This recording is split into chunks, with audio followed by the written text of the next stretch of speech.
kun ato na bala kita abi mo sa imo na pagwapa nali kun lain na iya nga hala sige ka na pang nusno sige ka na bakal kun ano-ano pero wala ka kabalo nga tanan kita mahimo man skeleton.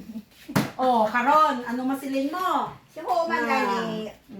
Sandara balaan ko man nga sa pila ka Mm, adlaw kon tubig. time na naton makadto man kita gyapon sa mga skeleton ng aton lawas pero at the meantime hindi nato na panumdumon ang aton panumdumon anay subong niya although nga we have to focus our spiritual nga life pero nga aton appearance ano man naton butang man sa lugar. Pero abi mo, nagkadto bala kami dito sa may grocery. Pero ka mahal sang pagwapa bo. Ginapangita ko pang daw buro barato kasi nang kumanos-nos man ko. Ay, do pinabuang na lang pag nus-nus ko ay magyapon na tabo.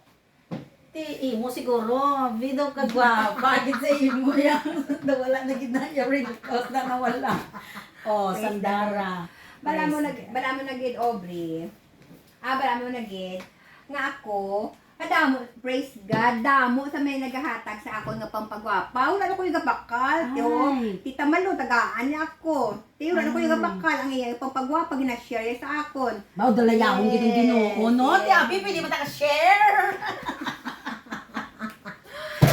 kita ko imo kada aga nagaano na ko sa imo kapanilag na ko sa imo pero naggatawili man ako sang tunok sang imo panghaplas sang imo guya sa ano lagi na may ano during lang na yakon mag ano bala kung magkadto sa opisina pero subong syempre habang gapamusina ka pero tika grabe pala sumakuha man ang yapon pero ang masiling ko lang sa imo no kun ara nakita sa tuod-tuod na nga pangabuhi no ang importante gidya ang aton panumdumon nga wala sang liwan nga matan-aw naton kundi makontento kita sa aton itsura kay ina gin-create ta sang Ginoo ti siya kun ano na da hindi ka namang banben hindi pwede man ka pang lipstick pero syempre hindi ka mamuhin sang para sa imo pwede ka dugang kay syempre para pleasing man kita sa sight ni Lord no yung gani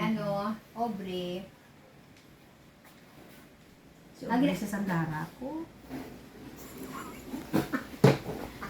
Lipat-lipat na balay mo. Bala mo. Grabe. nawilig ko ya sang imo Aubrey nga mo sa Sandara gali nawilig ito sang imong expression facial expression mo na nalipatan ko na nga ako mga Oh, by the way, hindi ka malipat. Meeting alas 3.